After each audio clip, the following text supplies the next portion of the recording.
Aude, je pense que nous avons 3 de nos rapporteurs sur 4. La 4e va pas tarder quand elle aura réparé sa chaîne de vélo. Comment? Si, c'est filmé.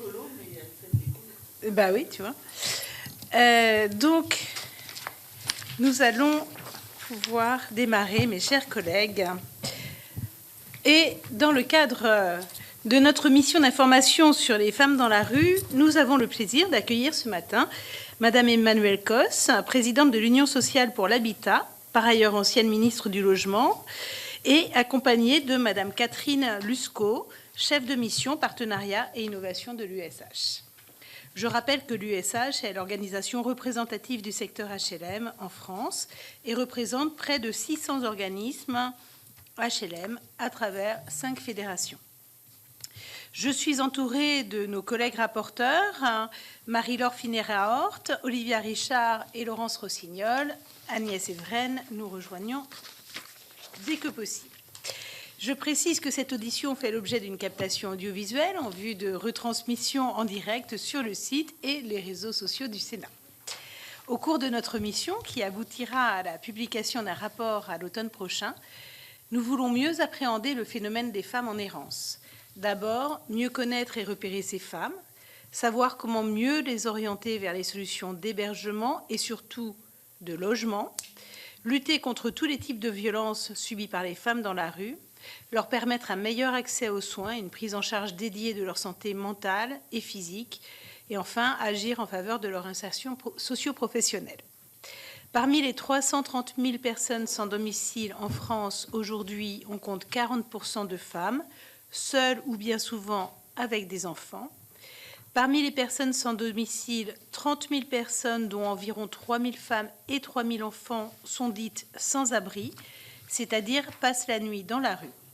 Ces femmes ne dorment pas, elles se cachent et sont en alerte constante pour éviter d'être des proies et échapper aux violences dont sont victimes 100% des femmes après 1 an dans la rue.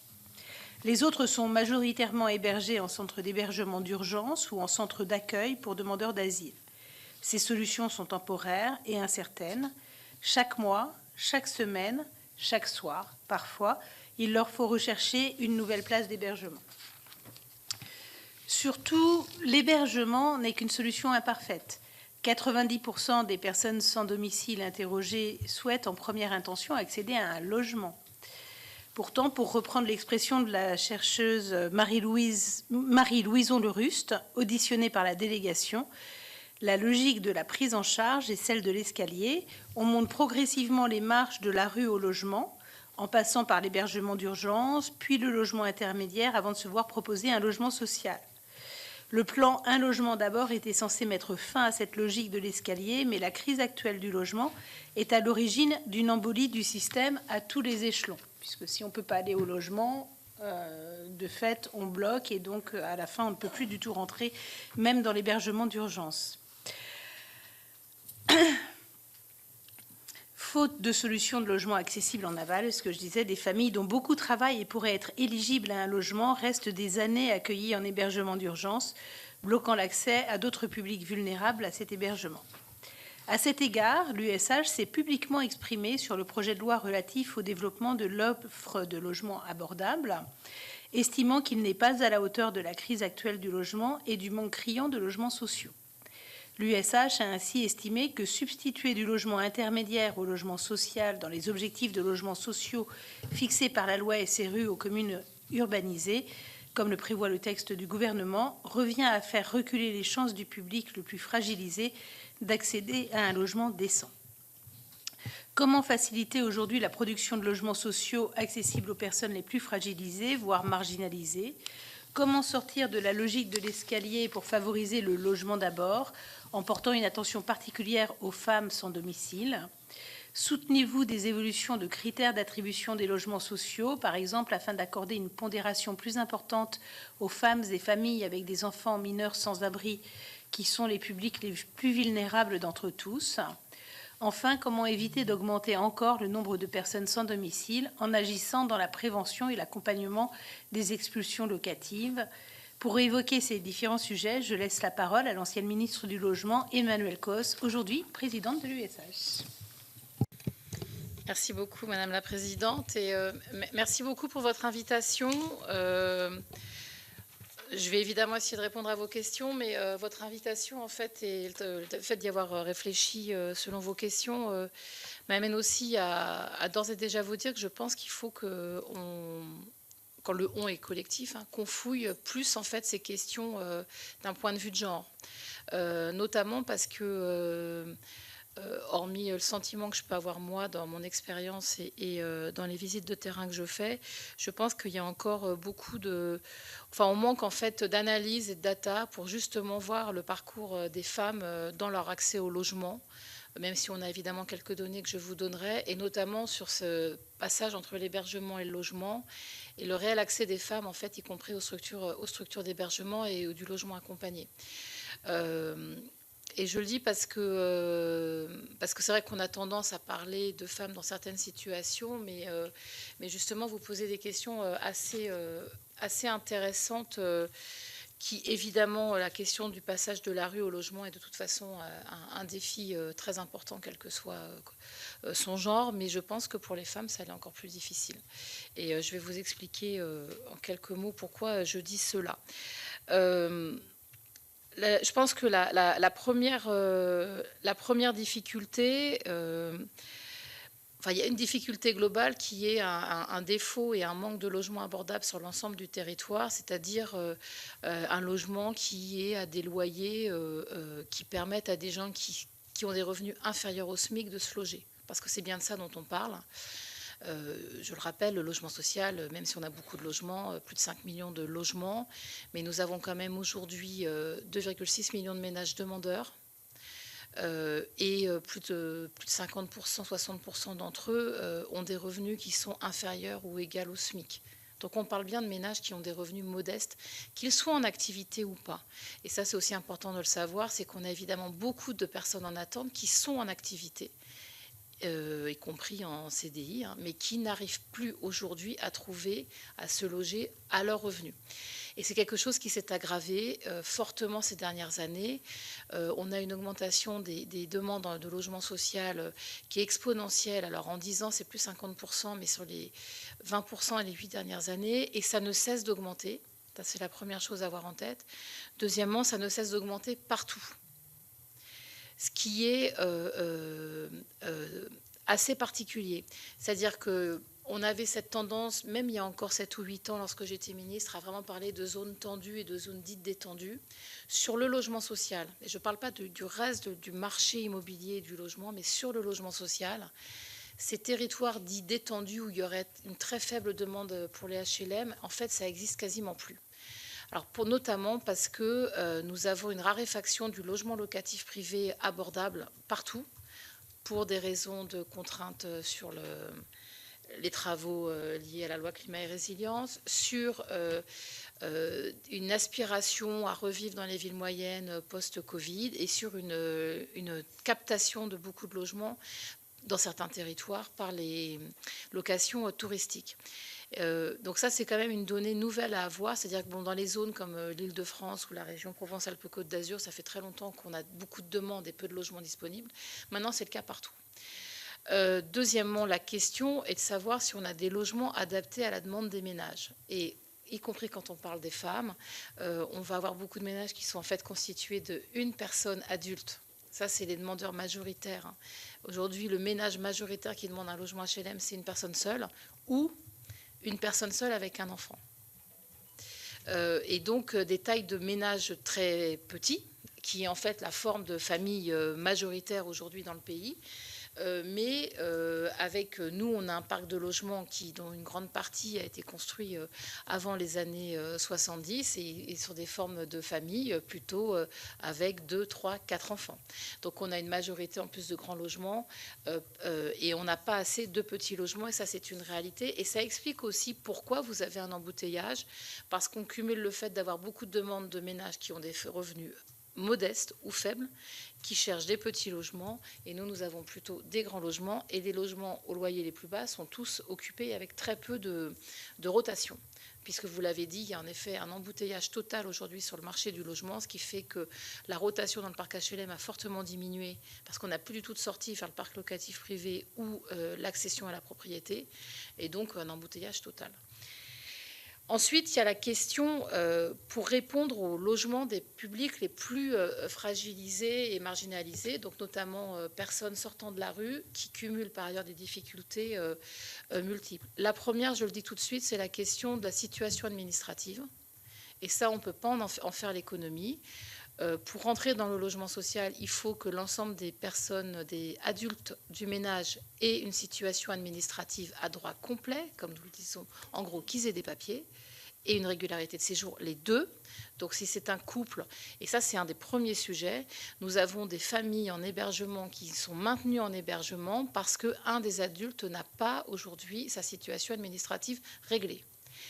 Ce qui pose, et donc ils ne peuvent pas rentrer dans le logement social, et ce qui pose quand même des questions parce qu'on maintient des familles qui répondent en fait aux exigences pour avoir une régularisation de séjour, mais sont maintenues dans l'hébergement, et ça pose énormément de questions. Et ça le pose d'autant plus parce que ça pose surtout des questions pour des familles, et on a évidemment aujourd'hui des familles qui sont maintenues en hébergement plusieurs années. Et ce qui est évidemment, à mon avis, un non-sens total, puisqu'y compris on a des familles dont maintenant les enfants ont fait leur scolarité en France, sont devenus français et sont toujours maintenus en hébergement. Ça, c'est la première chose. La seconde, c'est que pour les publics qui donc sont en sortie de rue, ou en tout cas de parcours assez chaotiques, au-delà de la question donc administrative et de remettre droit à l'ensemble des questions de l'accès au droit, mais ça dans un parcours avec un bailleur social, dans le cadre de la demande HLM, si la demande est bien traitée, et c'est le cas normalement, ça va être aussi l'occasion d'ouvrir un certain nombre d'autres sujets comme l'accès aux APL et à pas mal de droits. Néanmoins, ça exige d'avoir la possibilité de proposer des loyers extrêmement modestes. Donc on parle du logement très social, ce qu'on appelle le PLAI, mais parmi ce PLAI, il s'agit d'avoir les logements aux loyers les plus bas. Parce qu'on parle de femmes et de ménages essentiellement qui vont avoir des revenus autour des minima sociaux, du RSA, et donc dans une très faible capacité à entrer dans le logement. Donc ça peut être un premier frein pour l'entrée au logement, c'est la non-stabilité financière des ressources de la personne. Ça ne veut pas dire qu'on ne peut pas rentrer dans le logement social en fonction des territoires et des loyers pratiqués. On arrive quand même à faire entrer dans le logement HLM des ménages qui sont solvabilisés uniquement par les minima sociaux avec le jeu de l'APL. Donc ça, c'est la première chose. Elle est quand même très importante pour expliquer évidemment les besoins. L'autre difficulté, et je veux le dire pour les ménages les plus précaires, c'est qu'il y a eu une remise en cause, vous le savez, en 2017, d'un certain nombre de sujets sur les APL, notamment cette baisse de 5 € sur les APL qui, certes, avait fait dire à certains que ce n'était pas beaucoup par mois sur des ménages, sauf que 5 € d'APL sur un ménage qui gagne 560 € ou 580 € par mois, c'est énorme. Et je le rappelle, ces 5 € d'APL se sont appliqués à l'ensemble des bénéficiaires APL, qu'on gagne moins de 500 € ou 1600 €. Et ça a quand même eu, et ça a un impact.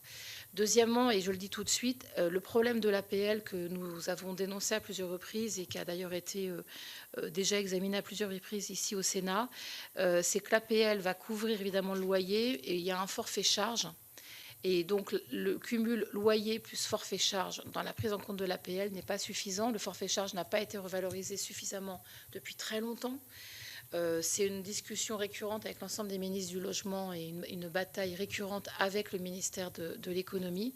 Mais aujourd'hui, la question des charges, et notamment quand vous avez les sujets sur les dépenses d'énergie, on voit que ça peut être un frein en commission d'attribution pour que des femmes puissent justement accéder à un logement social, parce qu'à l'étude de leurs revenus, la commission d'attribution peut estimer que leurs revenus sont trop faibles pour rentrer dans le ménage.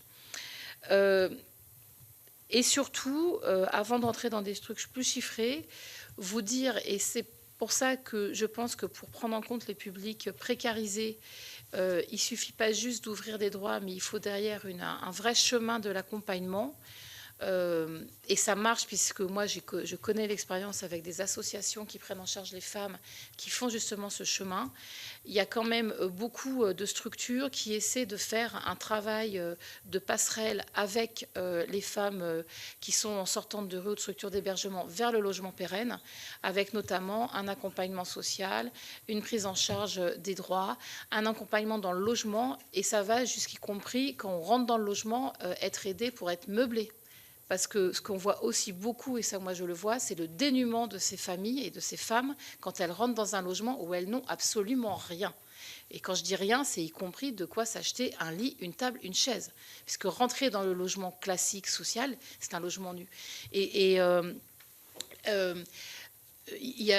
Vous savez, il y a un terme que j'aime pas trop, mais sur la prise en charge de publics précarisés, il y a parfois on dit on étudie le ménage pour savoir s'il est prêt à rentrer dans le logement, comme s'il fallait faire ses preuves, d'être capable de gérer en gros son budget, son paiement de loyer et tout ça. Je pense que le sujet il n'est pas totalement là. Il est plutôt d'accompagner des ménages dans leur stabilisation quand on rentre dans un logement. Parce qu'une des difficultés quand on obtient une attribution en logement social, c'est que si on ne bénéficie pas d'un accompagnement et d'un soutien, on se retrouve très vite seul.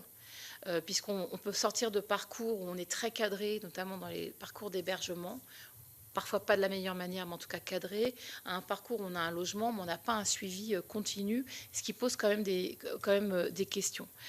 Une fois que j'ai dit ces obstacles, et tout en rappelant qu'on a une baisse de la production HLM continue depuis 2018, qui est le fruit de choix politiques, et ça sera l'occasion d'en discuter au Sénat dans 15 jours, mais il y a eu un choix en 2017, dans la loi de finances de 2018, de ponctionner les revenus HLM de 800 millions, puis 1,3 milliard sur nos loyers, pour les mettre sur le budget de l'État, une baisse du soutien de la production HLM, une augmentation de la TVA pour la production d'une partie des logements sociaux, qui fait qu'on passe des années 2016-2017 à une production annuelle d'environ 120 000 logements sociaux, à aujourd'hui, à une baisse qui est à 82 000 logements sociaux l'année dernière.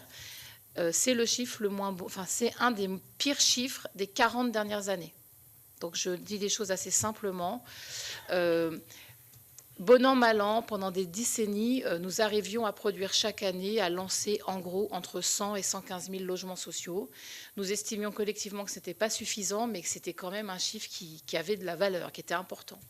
Là, depuis plusieurs années, nous sommes sous la barre des 100 000, descendu à 82 000 en 2023. Je ne sais même pas, je n'ose même pas trop vous dire les prévisions qu'on a pour 2024 qui ne sont pas bonnes. Et donc ça, c'est dramatique parce que en fait, c'est vraiment des logements qui manquent. Et c'est vrai que cette baisse de production cumulée depuis 2018, ça nous a déjà fait manquer 140 000 logements sociaux. Alors, vous avez parlé, et je suis très, moi aussi, attentive et choquée par ce que vous appelez, ce qu'appelait la chercheuse, la logique de l'escalier ou du parcours du combattant. Moi, c'est quelque chose que je vois totalement, et c'est pas lié uniquement aux femmes, mais qui est une réalité et certainement une manière d'une partie des acteurs du travail social de penser la prise en charge de la grande précarité. C'est en gros, pour arriver dans un logement, il faudra avoir fait ses preuves de chaque dispositif. Donc vous êtes à la rue, vous allez dans un CHU, puis un CHRS un peu plus stabilisé, etc., etc. C'est des logiques qui peuvent s'expliquer notamment pour des personnes qui ont vraiment besoin d'un long processus, y compris pour prendre en compte des addictions et d'autres choses. Pour beaucoup de personnes, ce n'est pas le sujet. Moi, j'ai rencontré des personnes à la rue qui sont à la rue pour des crises très graves dans leur vie et qui, en fait, ont surtout besoin, en effet, de retrouver très vite un logement pérenne, quitte à avoir un accompagnement par ailleurs. C'est cette logique-là qui a fait que, d'une part, on avait poussé, alors quand j'étais ministre, l'expérience Un toit d'abord, là qui est plus situé pour les publics qui ont des troubles psychiatriques, mais qui montrait qu'en fait, plutôt que d'être dans de siloter en fait les parcours, il fallait mieux prendre en charge globalement la personne, y compris stabiliser en même temps les soins et le logement. en reprenant des expériences qu'on avait vues en Finlande, et franchement, ça fait ses preuves.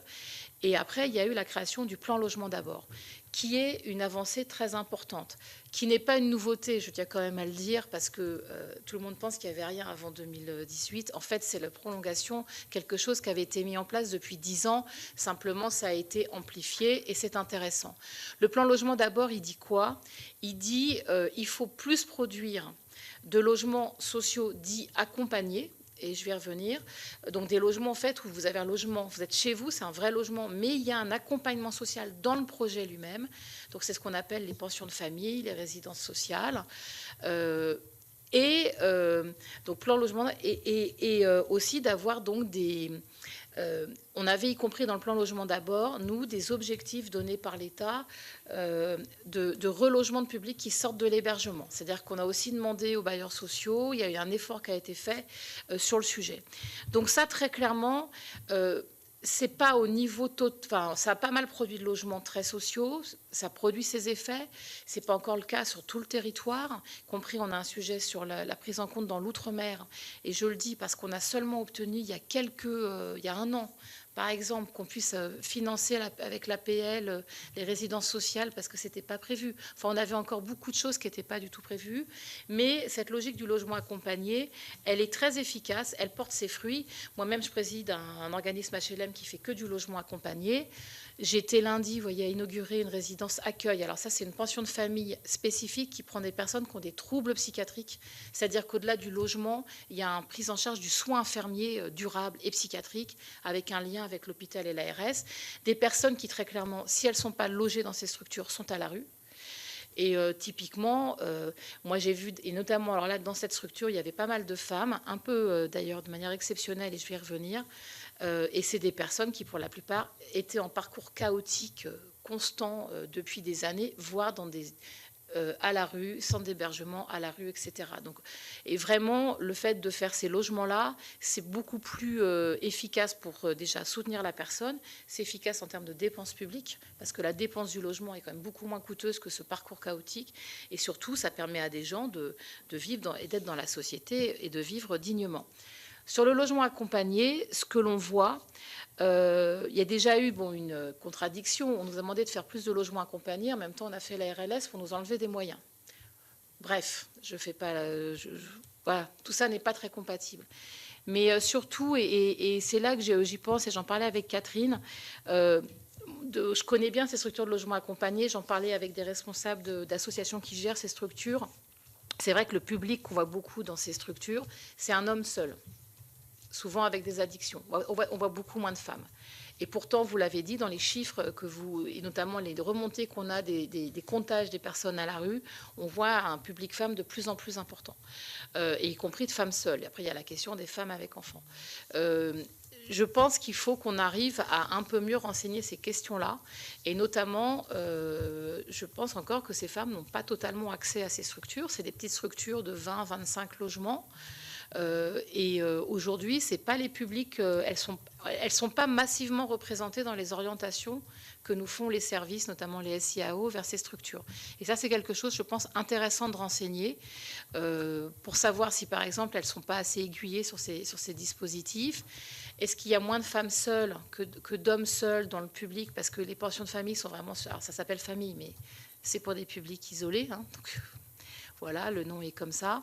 En tout cas, c'est un sujet. De la même manière, en résidence sociale, qui est donc un système où l'accompagnement social est un peu moins renforcé, extrêmement utile, c'est pareil du logement social. Là, l'idée, c'est qu'en gros, la résidence sociale est un lieu où vous restez 2 ans et demi maximum. Le séjour est plus limité pour aller derrière vers un logement pérenne. Ce sont essentiellement pour aussi des publics isolés, même si on a des expériences de résidence sociale avec femmes et enfants, ce qui pose quand même des questions, évidemment, d'être en capacité de proposer des logements avec plus de pièces que juste une seule pièce. Et je pense qu'il faut vraiment, en fait, qu'on surveille ça. Alors, par contre, ce qui est important de vous dire, c'est que sur les attributions de logements sociaux de manière globale, on a quand même vu des évolutions qui sont liées au changement de critères, puisque, alors, l'attribution de logements sociaux est régie par un certain nombre de critères de priorité. Alors, qui pose même un problème, puisque dans les 7 dernières années, nous avons eu 5 critères prioritaires supplémentaires. Donc, nous sommes maintenant à 15 critères, 3 objectifs et un objectif constitutionnel. Voilà, donc en gros, vous avez en gros 20 priorités dans une cale où vous devez faire 5 attributions. Non, mais c'est un autre sujet, mais il y a quand même un énorme problème de lisibilité quand vous êtes à ce niveau-là. Néanmoins, comme il y a maintenant un critère prioritaire pour les femmes victimes de violences conjugales, on a maintenant des données. Alors, je le dis tout de suite, ça ne veut pas dire que ces données sont totalement exactes, parce que c'est les données où on a rempli ce motif-là pour donner l'attribution, faire l'attribution. Mais d'autres femmes victimes de violences conjugales peuvent avoir eu leur attribution au titre d'un autre critère prioritaire, comme le handicap, comme la suroccupation, comme de l'habitat insalubre. En tout cas, ce qu'on a vu par exemple sur 2023, où ces demandes d'attribution qui étaient au titre des violences conjugales, elles représentaient 1,7% des demandes. Et dans la même année, elles ont bénéficié de 2,9 des attributions, ça veut dire 11 249 attributions. En tout cas, donc 11 249 sur 380 000 attributions en 2023. Ouais, ou 390 000. Donc ça, c'est ce qui est renseigné.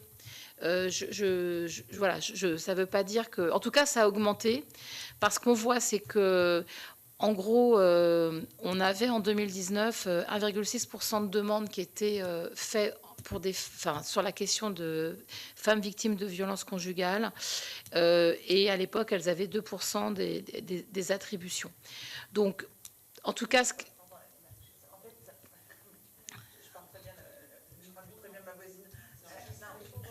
Pour avoir bien compris, ce qui veut dire qu'entre 2019 et 2023...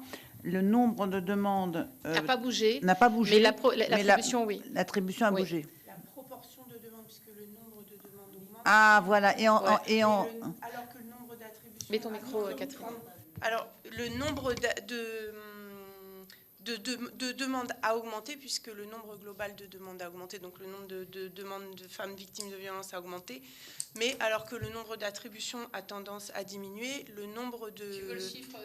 Oui, en valeur absolue, c'est pas tant pour les femmes à la rue que pour les femmes victimes de violences. Savoir s'il y en a plus qui demandent des logements en volume. C'est en augmentation. En valeur absolue. C'est aussi parce que le critère, il est mieux connu par les personnes qui accompagnent les femmes qui font les demandes. Il y a quand même un certain nombre de critères convergents. Et ce qui est intéressant par rapport aussi à une question de la présidente, c'est de se dire que pondérer et donner un critère prioritaire et pondérer, ça donne vraiment une dynamique sur les attributions, même s'il y a beaucoup de publics prioritaires, n'empêche que ça sensibilise, au-delà de l'effet mathématique, ça sensibilise les acteurs de l'attribution à une problématique. Donc critériser aussi les personnes à la rue, ça serait aussi leur donner plus de chance. Alors, si vous le souhaitez, là on ne l'a pas préparé, mais si vous le souhaitez, on peut demander donc au GIP SNE. Le GIP SNE, c'est un groupement d'intérêt public qui enregistre toutes les demandes HLM. Donc, si vous voulez qu'on interroge le GIP SNE, dont on assure la présidence, sur des données extrêmement précises sur ces questions-là, on peut évidemment lui demander. On peut même leur demander la série par région, par exemple. Vous voyez, c'est des choses que...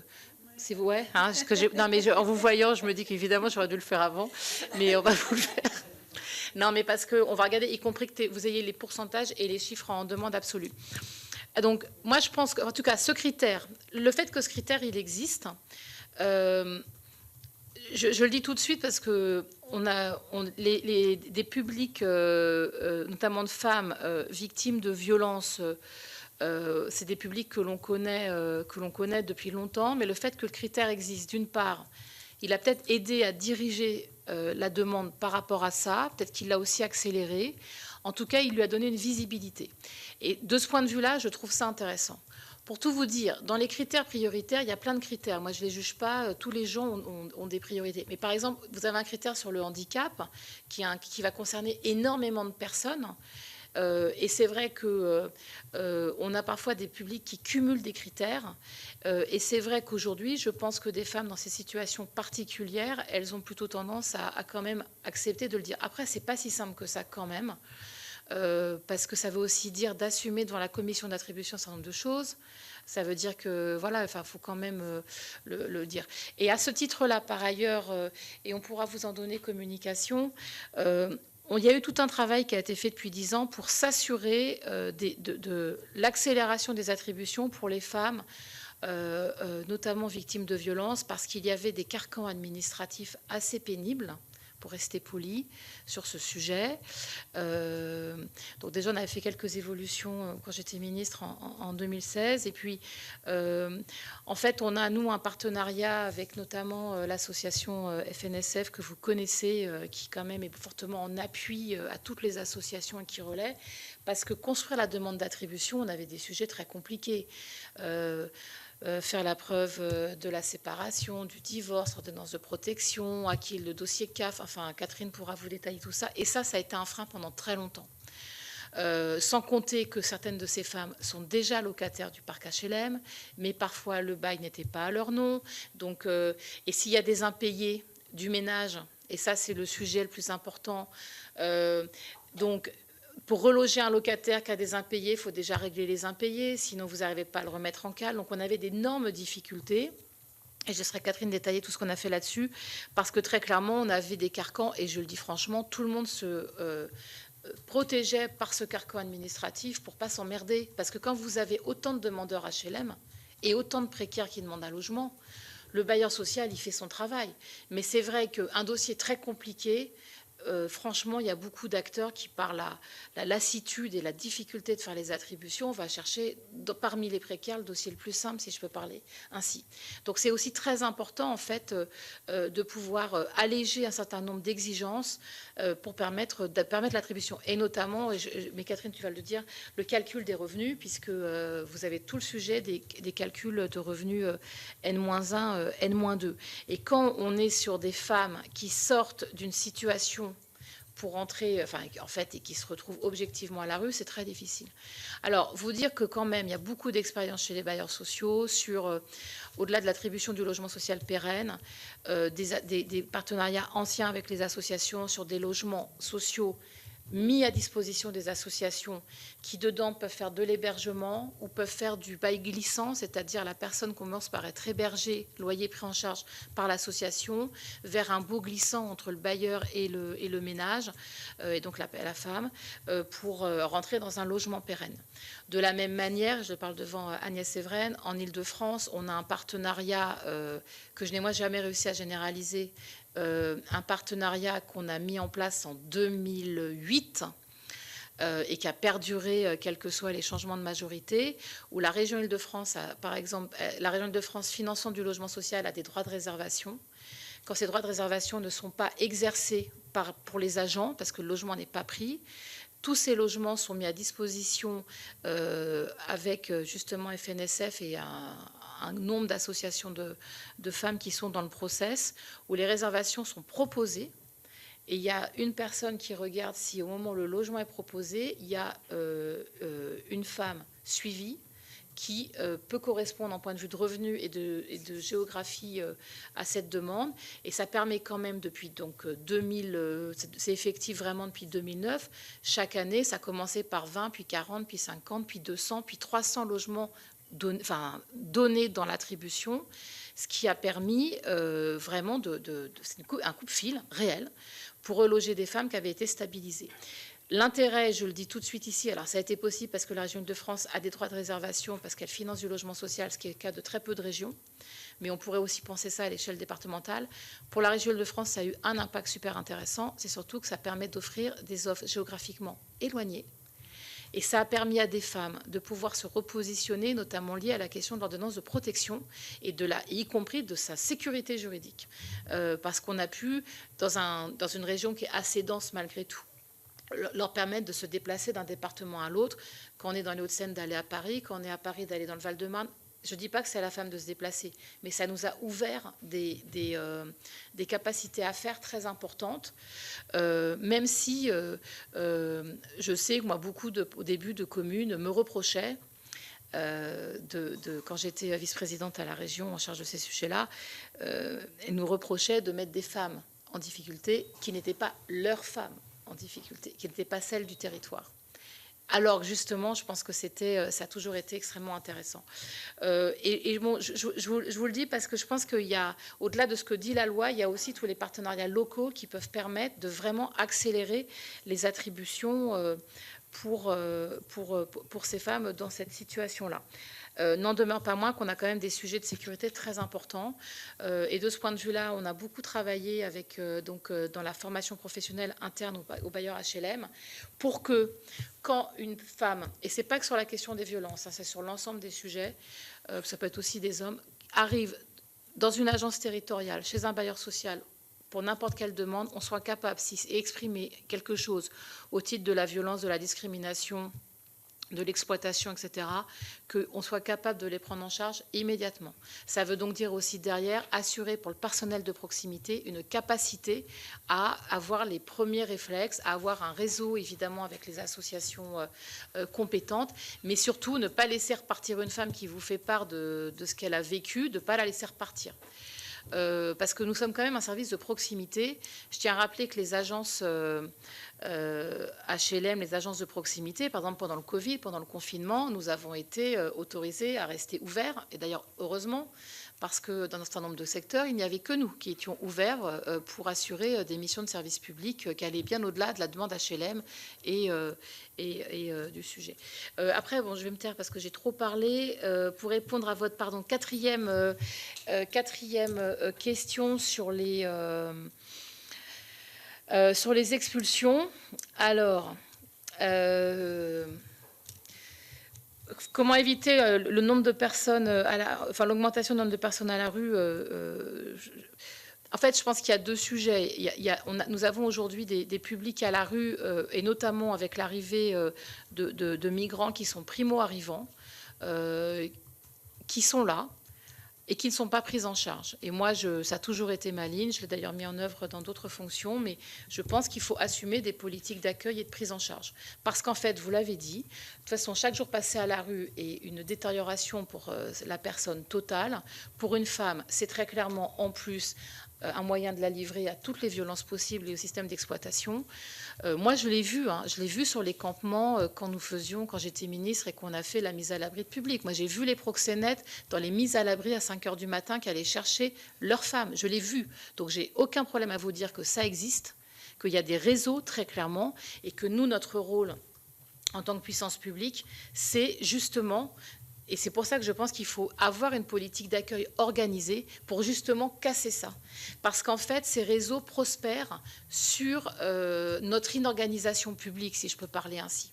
Et après, on peut discuter du droit au séjour et de tas d'autres choses.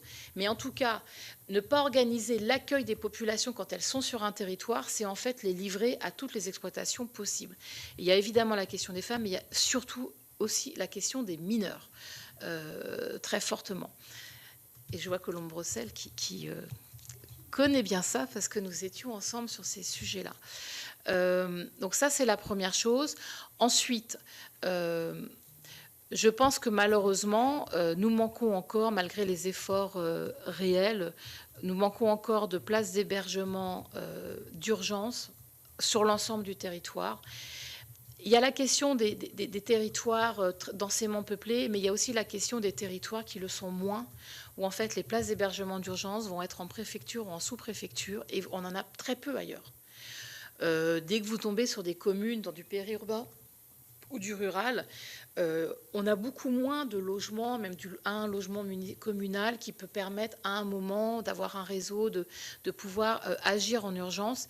Et on a quand même des défaillances de ce point de vue-là. Et certainement qu'il faut encore qu'on continue, que le soutien soit continu aux communes pour justement avoir ces places-là et élargir le réseau. Par ailleurs, l'hébergement d'urgence est totalement saturé, ça c'est une chose.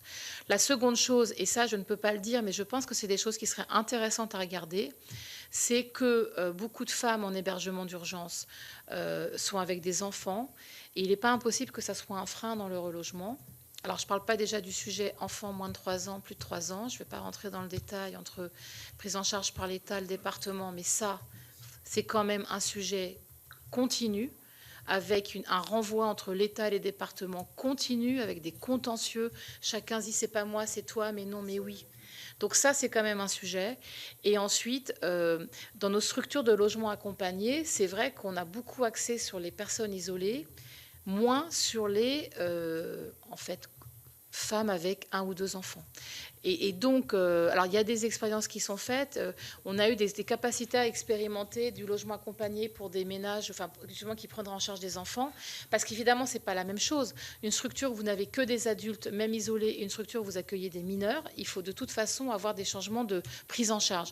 Et ça, c'est, je pense, un frein sur lequel il faut peut-être aussi que les bailleurs soient accompagnés et poussés pour organiser des choses. On a des expériences, on pourrait vous en relater plein, mais d'un point de vue en masse, à mon avis, c'est pas suffisant.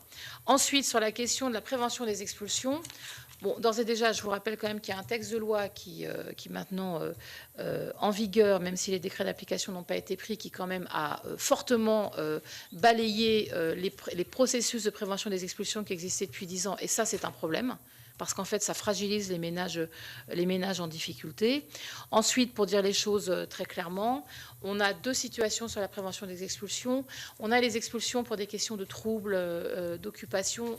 Ça, c'est des questions où l'expulsion aura lieu, y compris dans le logement social, parce qu'en fait, on a des désordres terribles pour l'ensemble des locataires. Après, je le dis tout de suite, hein, on expulse le ménage d'un logement social et un autre bailleur va le reprendre en charge. C'est quand même ça la réalité, puisque ce sont des ménages en fait qui ne vont pas être logés par eux-mêmes, quasiment jamais. Donc c'est quand même un sujet. Après, on a les expulsions et l'ensemble des contentieux liés aux impayés. Là-dessus, aujourd'hui, ce nombre d'expulsions pour des impayés sont quand même extrêmement... c'est très, très rare qu'on expulse parce qu'en fait, il y a beaucoup de mise en œuvre de procédures, mais en fait, une fois que la procédure est enclenchée, justement, tout le dialogue qu'on n'a pas pu mettre en place avec les ménages, on arrive à le faire à ce moment de la procédure juridique. On pourra... Toi, tu connais les chiffres par cœur, tu pourras... Non plus, mais en tout cas, ça baisse fortement. Et donc, on essaie évidemment d'éviter la question des impayés. C'est quand même une difficulté, tout en sachant, et je le redis, que quand c'est un ménage qui est locataire HLM, le bail n'est pas toujours au denon, que les dettes de l'un ne sont peut-être pas les dettes de l'autre, et que ça pose énormément de questions. Et donc c'est vrai que beaucoup de bailleurs aujourd'hui préconisent plutôt une stratégie de ce qu'on appelle l'aller vers, c'est-à-dire qu'on identifie des publics fragilisés dans nos bases locatives, c'est-à-dire qu'un bailleur va regarder quel locataire a eu des impayés dans l'année, même de 10 €, même en retard de 15 jours, c'est pas grave. Et plutôt que d'attendre que ça se casse la gueule, c'est d'essayer d'aller le voir 1 à 2 fois dans l'année pour discuter avec lui de ses difficultés ou de le recevoir à l'agence. Ce qui est compliqué parce que ça veut dire aussi mettre en lumière les fragilités dans une sphère publique, en tout cas pour anticiper les difficultés. Mais c'est très clair que ça veut dire quand même un travail de longue haleine et donc un travail de proximité. Et là-dessus, je le redis, pour faire ce travail de proximité d'accompagnement de nos locataires, donc on a 5,6 millions logements, donc en gros 11 millions de locataires, vous imaginez bien qu'il faut des moyens pour du travail de proximité, donc des moyens en fonctionnement. Et je le dis quand même, quand nous sommes contrôlés par l'organisme de contrôle du logement social, l'ANCOLS, sur le bon fonctionnement des bailleurs sociaux, on est contrôlé, c'est normal parce qu'on a des aides publiques importantes. On nous reproche souvent d'avoir trop de personnel de proximité. Et il ne faut pas se raconter d'histoire. Tout cet accompagnement ne se fait pas face à une plateforme numérique. C'est de l'accueil en personne, présentiel, soit chez la personne, soit en agence. Et là-dessus, faut assumer. Je veux dire, soit on demande au bailleur d'avoir cette mission-là, et dans ce cas-là, on lui demande d'avoir du personnel de proximité en capacité de faire ça, et donc des travailleurs sociaux, ce que nous avons quand même. Soit on nous dit, vous allez tout régler sur des plateformes numériques, mais ça n'existe pas du tout. En réalité, c'est pas comme ça qu'on arrive à le faire. Et là-dessus, je pense que c'est une des difficultés actuelles. Et j'ai été trop longue, je suis désolée.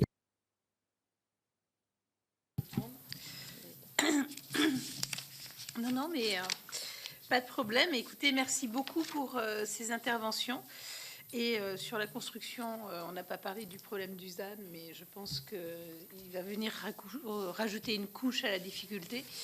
Je laisse donc la parole maintenant à nos rapporteurs, Agnès Evren. J'ai eu un petit problème de vélo et de chaîne cassée, donc j'ai traîné mon vélo jusqu'ici. Merci infiniment pour votre exposé si clair, si concret. Et en fait, en vous écoutant, on se rend bien compte que le problème de fond, c'est la crise du logement, en fait. L'hébergement d'argent, c'est totalement saturé. Donc moi, j'ai deux questions très simples. Combien de places d'hébergement d'urgence il faudrait, selon vous? Et puis, par ailleurs, quelles sont vos recommandations? Parce que nous, notre sujet, c'est vrai que c'est la recrudescence des femmes à la rue, et notamment avec bébé, et qu'il y a une forme d'acceptabilité aujourd'hui, moi, qui me scandalise. Il y a une forme d'indifférence qui est très douloureuse. Et en même temps, j'ai l'impression que c'est un cycle infernal. Comme il n'y a pas d'hébergement d'urgence, comme il n'y a pas de logement social, il suffit qu'une personne trouve un emploi, qu'elle peut se réinsérer, mais elle reste dans l'hébergement d'urgence parfois beaucoup trop longtemps, en fait. Ça nous a été dit par le préfet. Donc voilà, moi, c'est très concret. Quelles sont vos recommandations, notamment ces femmes à la rue? Marie-Laure, on va le faire dans l'ordre. Oui, merci, Présidente.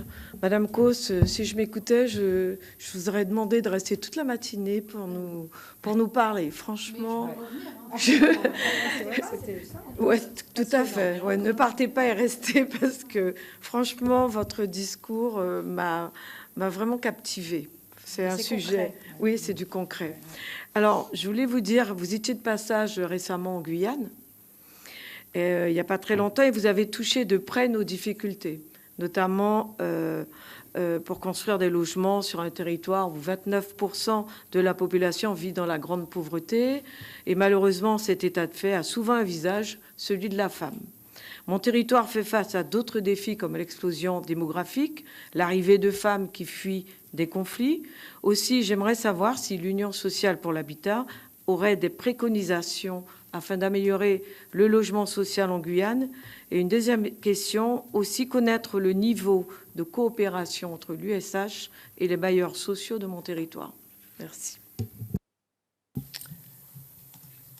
Olivia? Merci, Présidente. Merci, Madame la Ministre. C'était passionnant. On va vous entendre davantage. Vous avez abordé des points qui appellent à quelques précisions. Vous avez parlé de l'embolisation du logement social en raison des difficultés de régularisation de la situation administrative de ménages. Quelle part cela représente-t-il? Vous ne savez pas? Très bien. Donc c'est pour avoir un ordre de grandeur. Très bien. Vous avez abordé la question des critères de plus en plus nombreux. On a fait un déplacement en Seine-Saint-Denis et on nous a évoqué des logements dédiés aux femmes victimes de violences intrafamiliales qui restaient vides, ce qui ne permettait pas, je vous avoue, je ne dis pas évidemment qu'il ne faut pas réserver des logements prioritairement pour les femmes victimes de violences, ce serait absurde. Et néanmoins, vu les violences auxquelles elles sont toutes confrontées, toutes, une fois qu'elles sont à la rue, si c'est pour laisser des logements vides, comment on peut remédier à ça? Je ne sais pas si... Et ensuite, vous avez très rapidement abordé la question des enfants. Je suis moins spécialiste, ça m'intéresse. Merci. Laurence.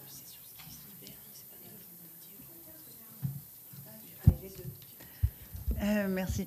En fait, sur ce qui est notre sujet des femmes en errance, femmes dans la rue, je crois que Mme Causse a répondu à anticiper beaucoup des questions avec un exposé qui est très clair. Je n'ai pas franchement de questions à poser. Sur ce sujet précis, donc je vais élargir un peu sur les politiques de logement en général, n'étant pas la commission des affaires éco, je crois, qui traite le logement, n'étant pas la commission des affaires éco, on est rarement en commission d'affaires sociales informés sur les politiques de logement. Et d'ailleurs, j'en profite pour dire que ce serait bien que vous soyez aussi auditionné un jour par la commission des affaires sociales, parce que la question du logement est une question éminemment sociale et pas simplement une question du domaine réservé des AFECO. Voilà, je dis ça comme ça. J'en parlerai. Non, la culture, vous non, cherchez pas. Tout le monde veut Emma Causse, tout le monde veut auditionner Emma Causse dans sa commission, mais non, la culture, non. Vous ne trouverez pas le prétexte.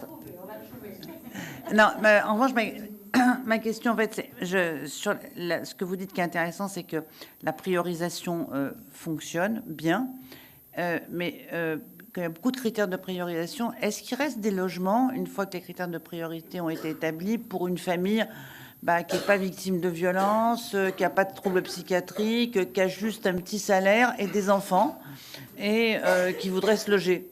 Voilà, c'est la première question que je voulais poser. Et la deuxième question, c'est qu'on entend parler aujourd'hui, il y a une nouvelle, un nouveau projet de loi ou proposition de loi, je ne sais plus, parce que c'est un peu pareil maintenant. Pas tout à fait, mais bon, tout ça est d'inspiration gouvernementale. Sur le logement, et il y a toute une série de choses qui sont dites sur les surloyers, sur le fait...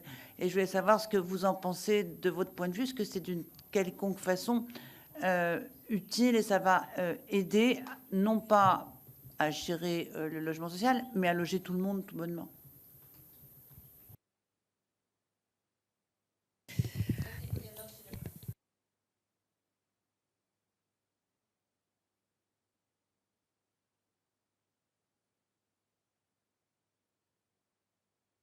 Merci.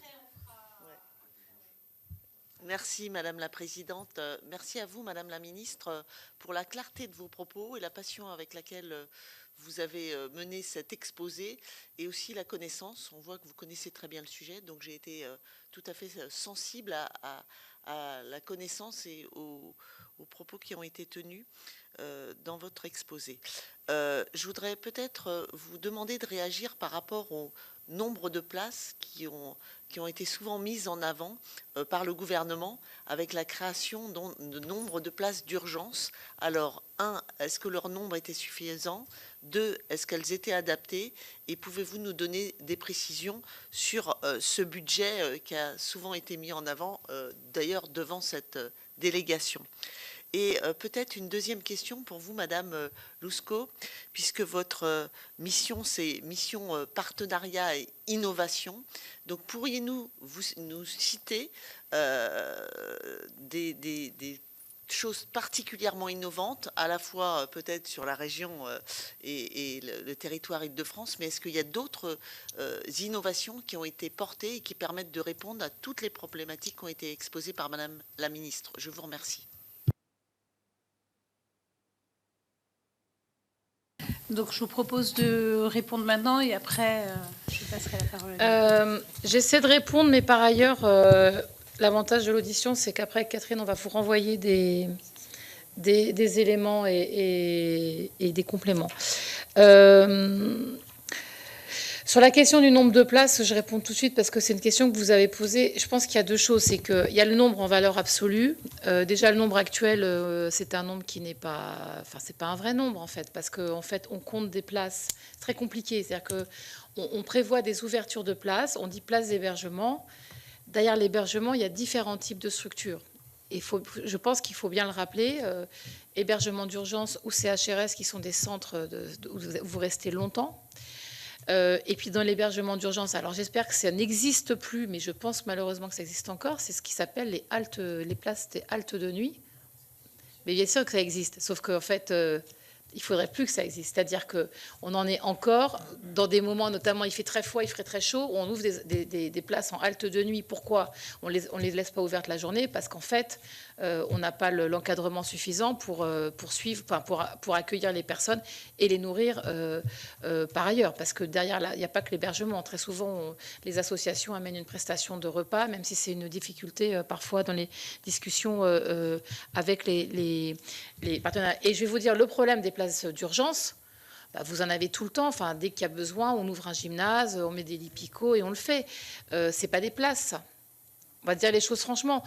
Et donc, pourtant, elles sont comptées. Une place d'hébergement, c'est quand on commence à avoir une structure où on peut au moins proposer une prise en charge. Alors, vous savez, on fait des prises en charge 3 jours, une semaine. C'est ça quand même. Donc, vous dites à quelqu'un, je te prends en charge, mais pour 3 jours. Donc, on n'est même pas capable de lui dire, tu as ta place pour 1 mois, qui permettrait juste de se poser et de pouvoir pouvoir réfléchir et s'occuper de soi. Ça, c'est quand même la très grande difficulté. Je rappelle aussi, mais vous le savez, que dans ces familles, notamment ces femmes avec enfants, beaucoup d'enfants sont scolarisés. Donc on assure la scolarisation parce qu'elle est obligatoire, mais on accepte que les gamins dorment à la rue. C'est quand même un sujet qui, moi je ne comprends pas. Et donc, derrière parce que moi, quand j'étais ministre, on était dans une phase où on avait doublé les places d'hébergement. Et c'était pas suffisant. Enfin, on avait encore des gens à la rue. Mais c'est vrai que maintenant, le Graal est devenu le nombre de places et de mettre un budget en face. Mais ça ne veut pas dire grand-chose en réalité, parce que c'est c'est des grosses masses. La question, c'est la qualité de l'hébergement qu'on est capable de faire. Donc c'est vrai qu'au-delà du nombre de places, le sujet, c'est combien on a de places qui ne sont pas de l'urgence, enfin je veux dire de la place vraiment, le gymnase, mais des centres dans lesquels on peut commencer à accueillir une personne pour un mois, entamer déjà de savoir si elle est à jour de l'ensemble de sa situation administrative. Et avant même les papiers, on parle juste de la prise en charge de la Sécu, enfin de l'AME ou de son numéro de sécurité sociale, ce genre de choses, parce que c'est quand même ça, en fait, la réalité. Et ça, aujourd'hui, c'est pas le cas. Donc, on a plutôt le problème de la qualité de la place d'hébergement. Et pourquoi j'en parle? Parce que quand on est pris dans des places d'urgence où il n'y a pas cette qualité-là, vous imaginez bien que le parcours vers le logement, il est quasi impossible, puisqu'en fait, le premier parcours qui est la prise en charge de la difficulté de la personne n'est pas faite. Ça, c'est la première chose. L'autre chose, c'est l'ouverture des droits. Ça, c'est un sujet que vous entendez parler partout, mais c'est en particulier le cas dans les personnes qui sont à la rue. Donc, quand on a des structures qui font de la domicilialisation, j'y arriverai pas. Quand on a ces structures-là, en général, on a derrière le début justement de recouvrir ses papiers d'identité, un certain nombre de choses, mais c'est un service qui n'est pas non plus... enfin, on cherche tout le temps des places pour pouvoir augmenter le nombre. Et typiquement, vous voyez, moi je ne sais même pas la proportion d'hommes et de femmes dans ces process de domiciliation qui sont pourtant extrêmement importants et qui sont le début en fait d'un process, y compris pour faire par exemple une demande de droit au logement opposable, auquel beaucoup de ces personnes ont droit. Mais pour ça, il faut déjà avoir à stabiliser le reste. Donc moi, je parlerais plutôt en termes de qualité. L'autre sujet, c'est la durée du séjour. Enfin, tout ça, je vous le dis, ça, c'est mon point de vue personnel, parce que l'USH ne s'occupe pas d'hébergement. Mais sur la durée du séjour, je ne vous cache pas, et vous l'avez su, que dans certains départements, il a été demandé aux associations de faire des remises à la rue. Et que vu la faiblesse du nombre de places, on a donc trié les publics hébergés contre, en fait, ce qui est décrit dans la législation. Et y compris, on a remis à la rue des femmes enceintes, alors qu'il y a encore quelques années, toute femme enceinte était protégée le temps de sa grossesse et après. Et donc les associations. Voilà. Voilà. Il y avait. En tout cas, je vous invite à interroger certaines associations, notamment de Seine-Saint-Denis, qui ont communiqué là-dessus. Elles ne l'ont pas fait.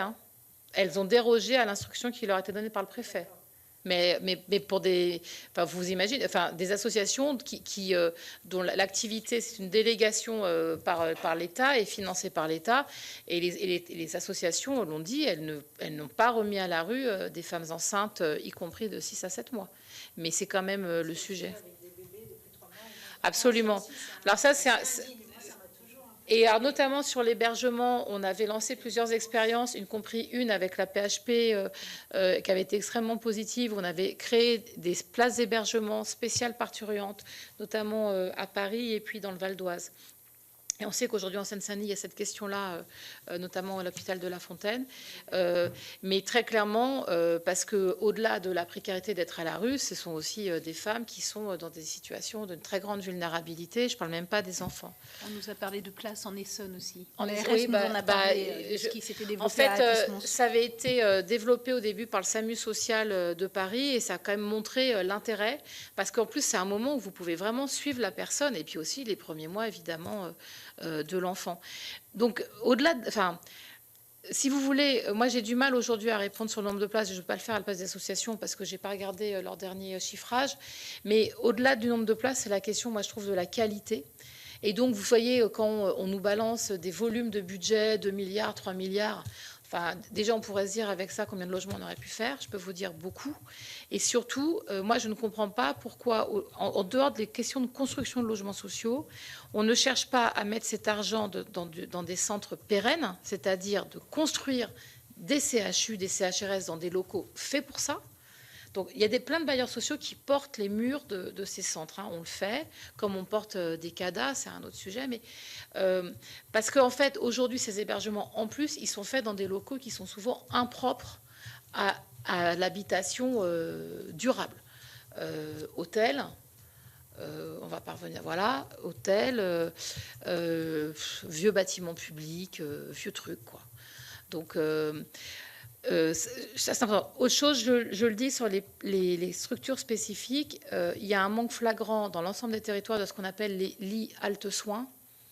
Donc les lits halte-soins, ce sont c'est en fait de l'hébergement, pas d'urgence, pour des publics qui ont besoin de soins, ça s'appelle lit halte-soins, prise en charge d'un certain nombre de pathologies et d'addictions, et qu'on retrouve beaucoup, des pathologies qu'on retrouve chez les publics à la rue.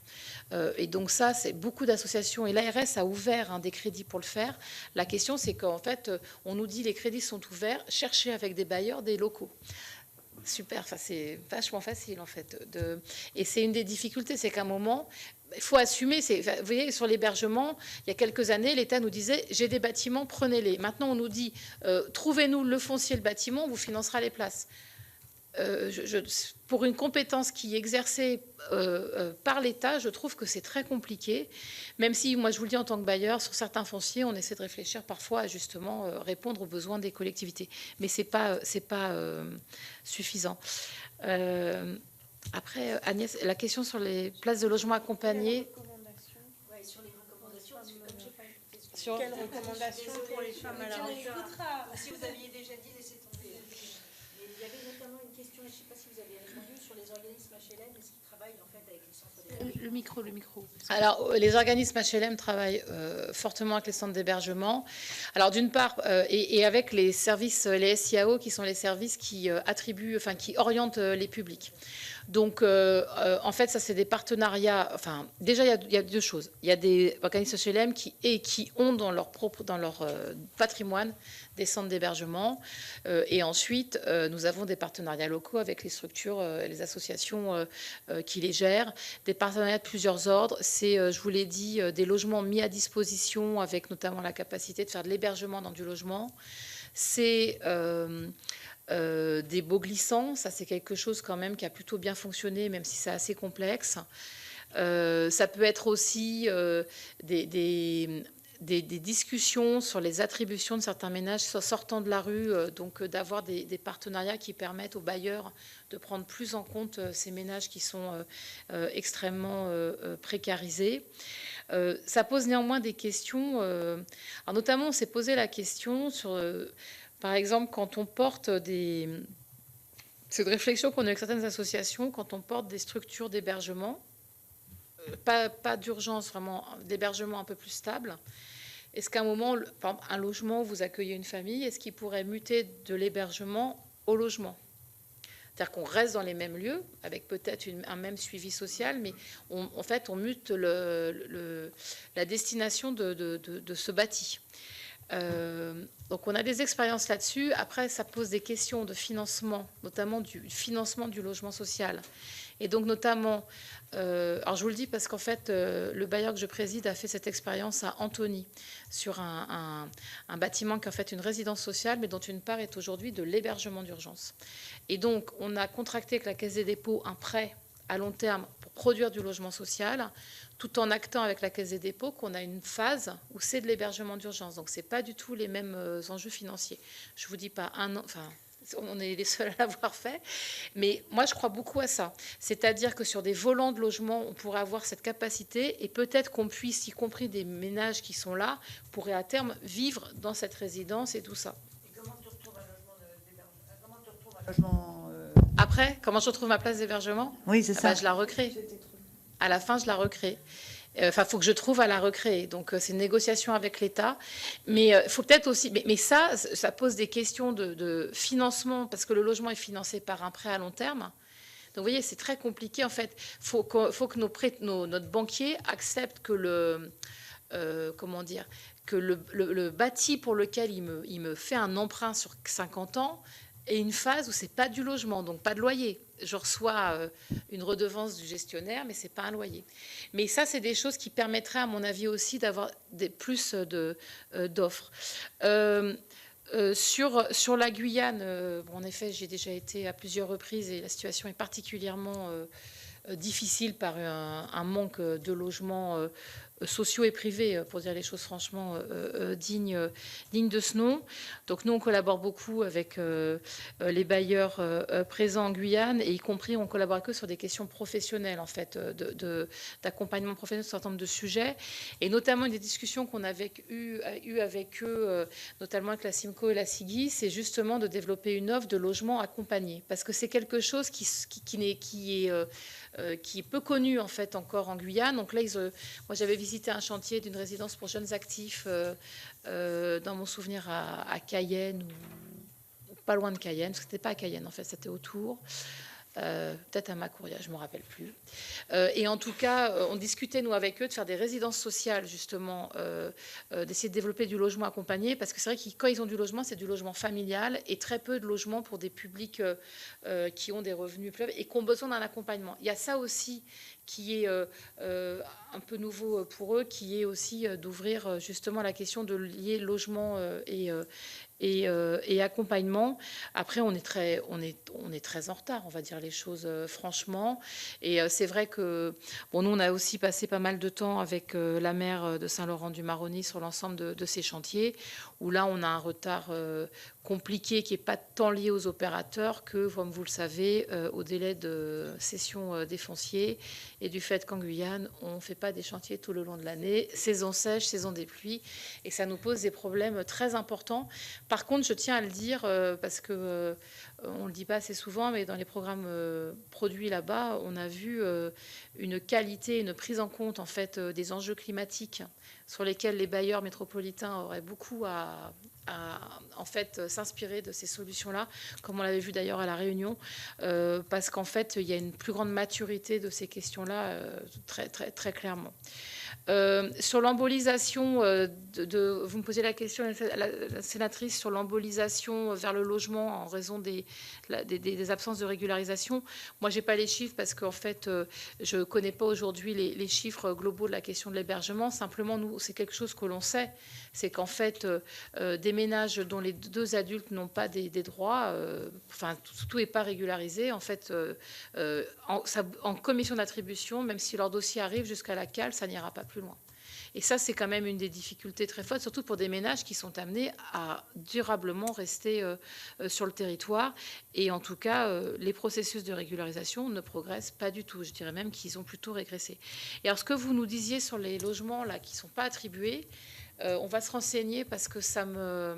Non, mais il y a peut-être un dysfonctionnement parce qu'en fait, toi, tu connais... En fait, en Seine-Saint-Denis, normalement, c'est la convention Un Toit pour tous qui s'applique. Et pour moi, c'est pas le logement 246 mais c'est en fonction de la libération des logements. Donc c'est à la rotation. Donc je n'avais même pas en tête qu'il y avait des logements dédiés. Je sais que pendant le Covid, il y avait notamment Pleine Commune Habitat qui avait mis en place des mesures un peu innovantes de meubler des logements compte tenu des violences conjugales qu'il y avait à ce moment-là. Et ils ont eu du mal à attribuer ces logements-là. Mais pour moi, aujourd'hui, ils sont rentrés... Parce qu'on était en Covid, tout simplement, et donc ça a été très compliqué. Mais ils avaient fait l'effort de meubler, etc., pour accueillir. Donc ça, je sais qu'ils avaient eu des difficultés à ce moment-là, mais c'est quand même derrière nous. Il faut qu'on regarde, parce que c'est pas normal, surtout compte tenu du niveau de partenariat et de l'intégration du partenariat dans ce département sur ces questions-là. Il y a vraiment des acteurs spécialement mobilisés et actifs. Donc il y a quelque chose qui ne va pas, effectivement, il faut qu'on regarde. Alors, ne voyez aucune critique dans ma question. C'était pas on a rencontré des gens extraordinaires qui font dommage, avec 3 bouts de ficelle des choses incroyables. Il n'y a absolument aucun dénigrement. Ça, encore une fois, me paraît... la moindre des choses, qu'il y ait des logements dédiés aux femmes qu'il faut permettre de se reloger, souvent avec leurs enfants, et si possible pas dans des hôtels, c'est bien. Bon, simplement la question de la surcritère, je vais pas y arriver non plus. J'y suis arrivée tout à l'heure, c'était bien déjà, une 1 sur 2. Peut interroger de la même façon que oui, on a visité une halte de nuit qui venait d'ouvrir. Les acteurs qui étaient là étaient très contents de nous la présenter. Et néanmoins, comme on sortait de l'hôpital des Fontaines, où on a vu on a vu une dame avec ses 2 enfants très enceintes. Voilà, même pas très enceinte. même pas très enceinte, elle était à 5 mois, mais enfin, il y en avait un enfant de 2, un enfant de 3 qui était là dans sa chambre. Bon, vivait là. Ils avaient été admis en pédiatrie. Et voilà, bref. Je les ai vus, moi, dans cette halte où il n'y a même pas de lit. Et on nous a expliqué qu'on ne pouvait pas mettre de lit parce que c'était une autre ligne budgétaire. Il y a une complexité administrative et peut-être une surcritérisation qui aussi participe à l'embolisation. Ça, outre les difficultés dont je suis personnellement très convaincue, liées à la régularisation, où ce problème, la dame qu'on avait vue était parfaitement éligible à un logement social et elle était en attente d'un logement d'urgence avec ses bébés. Enfin, voilà, ils avaient des droits de séjour. Ils étaient réfugiés, le mari travaille. Enfin bon, c'est absurde. Il y a une absurdité dans la complexité administrative. Donc encore une fois, il n'y avait aucune critique de ma part. Hein. Non, mais en tout cas, ce que font beaucoup de bailleurs, il y a 2 choses. Par exemple, moi, j'ai visité hier une résidence sociale dans l'Aisne, où sur l'ensemble des logements, on a 3 logements dédiés pour la commune femmes victimes de violences. Voilà, mais sur 50, c'est des logements, des studios de 18 mètres carrés, mais qui permettent de répondre à l'urgence pour l'ensemble de l'agglomération. Donc ce logement-là ont vocation à être... à ne pas être occupés tout le temps. Après, en réalité, au bout d'un certain nombre de mois, si on voit qu'ils ne sont jamais sollicités, il y aura peut-être une rediscussion avec l'agglomération pour le faire. Mais c'est souvent, vous voyez, des logements vraiment temporaires. Sur des logements familiaux, c'est plutôt rare, on est plutôt sur le flux. Par contre, typiquement, vous parlez de la Seine-Saint-Denis ou d'autres départements, on a un nombre d'attributions, enfin un nombre de demandes de logements énorme, plus le fait que nous sommes dans un département où nous sommes dans des programmes de rénovation urbaine avec beaucoup de démolition, reconstruction, où on n'avance pas parce qu'on n'a pas assez d'attributions. Et là, on revient vraiment à la question de départ, qui est qu'en effet, il y a une crise du logement. C'est-à-dire qu'on a des politiques qui ont été construites avec l'idée qu'on allait attribuer en gros à peu près 420 à 450 000 logements sociaux tous les ans, ce qu'on a fait au plus haut point. Maintenant, on est à moins de 390 000 par an, donc on baisse fortement, et puis on a moins de logements attribués. Parce que c'est pas juste que les gens y restent là parce qu'ils veulent rester, c'est aussi que nos locataires, contrairement à ce que certains pensent, ne sont pas riches et surtout ne s'enrichissent pas. C'est-à-dire que quand on regarde la cohorte de nos locataires, qu'ils soient retraités ou actifs ou vivant des minima sociaux, notamment les actifs que nous logeons, qui sont quand même majoritaires aujourd'hui dans le parc social, ils gagnent moins d'argent que leurs prédécesseurs. Ils sont dans des salaires plus bas. Ils sont l'archétype du travailleur intermittent, le travailleur pauvre, le travailleur qui gagne le SMIC ou juste en dessous. C'est quand même ça la réalité. Et donc, en effet, là, vous touchez du doigt l'embolie totale et avec un non-sens parce que très clairement, produire un logement, ça coûte entre 150 et 200 000 logements, un logement pérenne. Quand on voit qu'on nous dit 3 milliards d'euros sur l'hébergement par an, mais moi, avec 3 milliards, j'en fais beaucoup des logements. Parce qu'en fait, on en fait des prêts sur 60 ans et en fait, en subvention, c'est quand même une toute petite somme, quoi. Donc oui, il y a quelque chose qui est un non-sens total. Et en plus, très clairement, la non prise en charge à l'échelle fait qu'en fait, on crée, au-delà des désordres psychiques et personnels pour les personnes concernées, pour l'État, en fait, on aggrave le coût parce qu'en fait, ça coûte plus cher de prendre en charge des personnes, sans parler des problèmes de suivi scolaire et tout ça. Et juste, je répondais pour laisser parler Catherine. Sur donc le projet de loi, je ne rentre pas dans le détail, je l'ai fait avec d'autres de vos collègues, mais il y a plein de choses. Enfin, moi, j'estime que ce texte de loi n'est pas à la hauteur de la crise que nous connaissons aujourd'hui et il ne répond pas à cette crise-là. C'est un texte de loi extrêmement court, fait rapidement, et voilà. Mais sur le surloyer, on rentre dans le logement social, il y a 3 catégories de logements sociaux, on y rentre en fonction de ses revenus. Un logement très social, un logement social, et puis un logement un peu moins social qui s'appelle le PLS. Les 75% des demandeurs ont des revenus inférieurs au plafond du PLUS, donc le logement du milieu. Les plafonds du PLUS, de mémoire, c'est 1 680 € pour une personne seule de revenus par mois. Voilà, OK. Le PLS, c'est un peu plus élevé.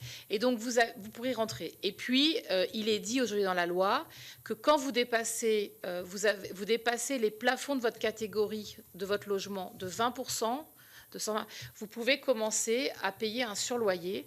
Et quand vous le dépassez trop, vous devez partir. Et ça, y compris moi en tant que ministre, je l'ai renforcé, notamment sur les logements les plus élevés, les PLS, qui en effet, quand vous êtes à Paris, une personne seule en PLS peut avoir des revenus au-delà de 3 000 euros pour une personne seule. On peut estimer que cette personne avec ses revenus peut trouver un logement dans un parc privé autre. Donc, il a été renforcé. Là, la loi telle qu'elle est écrite, avec une difficulté, c'est qu'est écrit une seule chose dans la loi, parce que tout relève du réglementaire. Et je vous le dis en tant que parlementaire, c'est quand même un des problèmes, c'est que le réglementaire va beaucoup plus loin que ce qui était dit dans le législatif. Et il me semble qu'il faut que les parlementaires aillent voir ce qu'il se passe pour de vrai dans ce décret. Là, ce qui est écrit aujourd'hui, parce que l'on comprend de ce qui est écrit, parce que justement il y a cette confusion entre le législatif et le réglementaire, ça serait que la personne dans son logement paye un surloyer dès le premier euro, quelle que soit sa catégorie de logement. Et donc, par exemple, si je suis la logique, donc vous êtes dans un logement PLS, vous dépassez les plafonds d'entrée du PLS qui sont à... J'ai pas mes anti... Je m'excuse, mais d'habitude j'ai mes anti-sèches, mais non, elles sont dans mon cahier, mais je les ai pas là. En tout cas, pour quelqu'un qui gagne au-dessus des plafonds PLS, il va payer premier euro. Mais pour quelqu'un qui est dans le PLAI, le logement très social, le plafond pour une personne seule à Paris, qui est le plafond le plus élevé, le plafond c'est 1 388 euros. Donc si vous gagnez 1 400 euros par mois de revenus, vous allez payer un surloyer de peut-être 30 centimes, de peut-être 20 centimes. Mais quel est le sens, en fait, de dire à quelqu'un qui ne gagne même pas le SMIC, tu es en surloyer de ton logement? Et vous voyez bien, pour aller chercher quoi? Aller ramasser 30 centimes, 1 euro par mois. Il faut imaginer la mécanique derrière. Ouais, sauf qu'on voit bien, excusez-moi d'intervenir, on voit bien que c'est pas sur les mêmes que ça intervient, parce qu'il y a aussi des gens qui sont restés dans leur logement social, à Ivry-sur-Seine, dans la petite couronne, des logements sociaux qui sont très bien.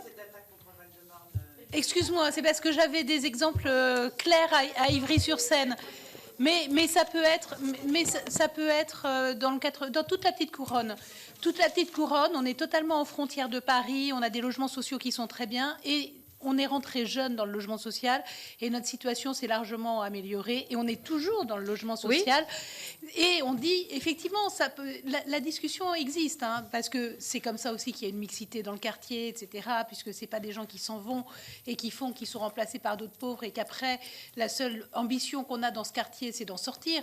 Donc ça peut se justifier. Mais pour le coup, on peut effectivement se dire à un moment où il y a une grave crise, est-ce que ça se joue encore? Est-ce qu'il ne faut pas un surloyer réel? Non, mais je le redis, il y a un surloyer aujourd'hui. Oui. Il y a 200 000 ménages concernés par le surloyer, 80 000 ménages qui le payent, puisque les autres sont exonérés car ils vivent en quartier politique de la ville.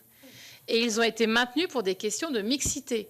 Après, je le redis, quand vous êtes au-delà des plafonds, vous êtes au-delà des 120% dans le PLS, vous êtes sortis.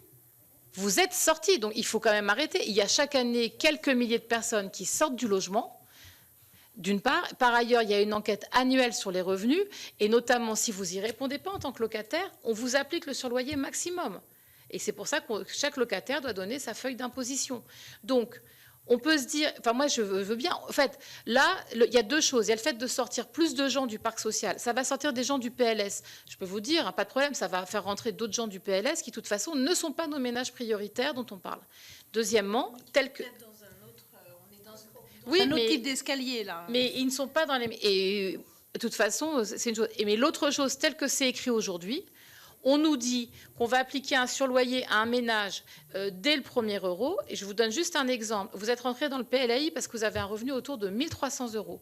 Vous gagnez 1 500 grâce à des primes, notamment la prime Macron. Vous êtes en surloyer. Mais votre collègue, qui a un salaire un peu plus élevé, qui est rentré dans un logement PLUS, juste à côté, avec le même revenu que vous, il ne va pas payer de surloyer.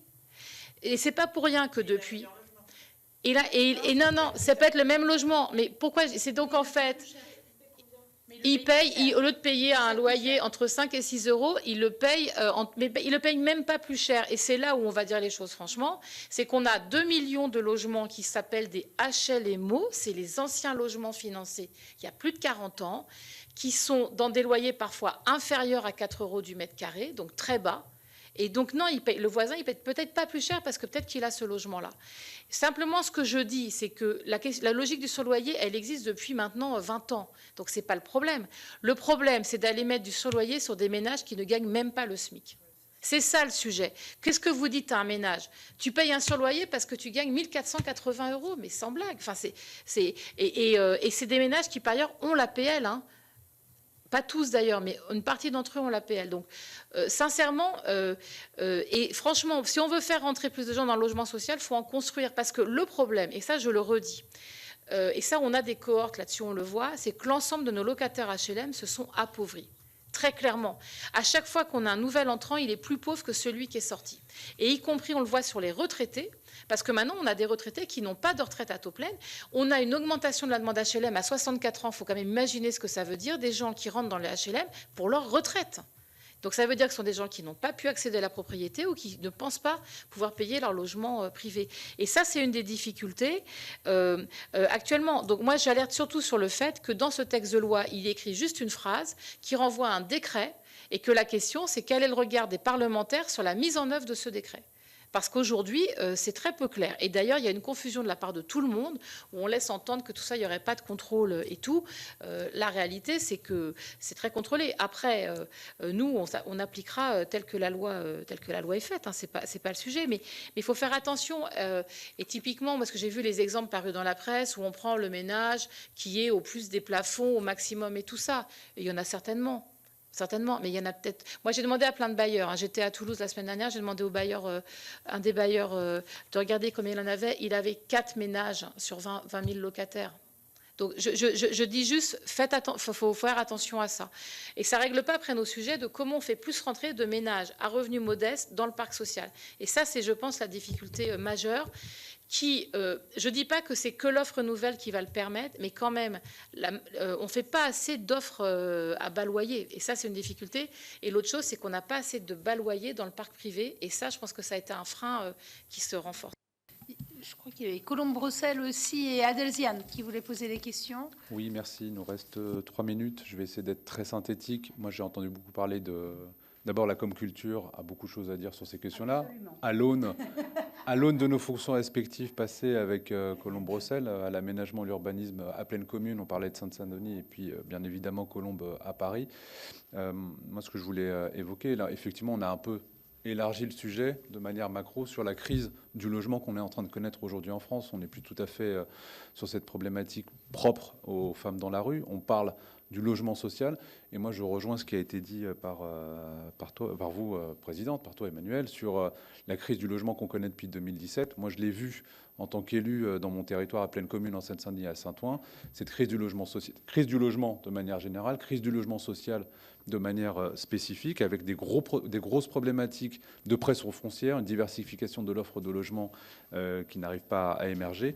Et sur la question du projet de loi qui est en train d'arriver, la question de la mixité des surloyers, je rejoins exactement ce que vous disiez. C'est assez marginal, j'ai envie de dire, cette question. Moi, je le vois à l'échelle de ma ville, c'est 200 personnes sur un parc social de 6 000, qui en plus paye donc un surloyer, qui assure de la mixité dans le parc social, des recettes financières complémentaires pour les bailleurs sociaux, qui depuis 2017 ont vu leurs recettes baisser, différentes mesures qui ont été prises, qui ont bloqué la création et le développement du logement social. Pour revenir plus spécifiquement sur Femmes dans la rue, effectivement, moi, j'avais 2 questions. La première, pour rester dans le cadre de la discussion, la première, c'est effectivement, j'ai pu accompagner les membres, nos collègues qui sont allés en Seine-Saint-Denis, rapporteurs sur... On est allé à De-la-Fontaine.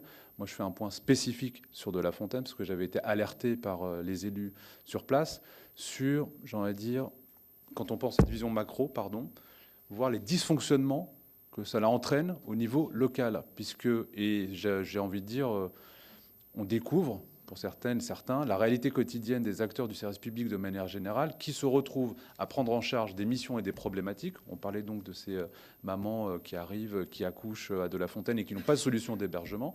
C'est tout l'écosystème de l'hôpital qui se met en contact ensuite avec la DRIL, avec la préfecture, avec les services en charge de l'hébergement d'urgence ou de l'hébergement, comme l'a rappelé Laurence, des personnes qui en fait sont dans des politiques de droit commun. Elles ont le droit à un logement parce qu'elles sont réfugiées, parce que le papa travaille, etc. Et on se retrouve donc avec tout l'écosystème hospitalier qui sort de sa mission première, qui est de soigner, pour trouver des solutions d'hébergement d'urgence pour des familles qui vont rester 1 mois, 2 mois, 3 mois, on avait dit 90 jours maximum, pour trouver une solution d'urgence.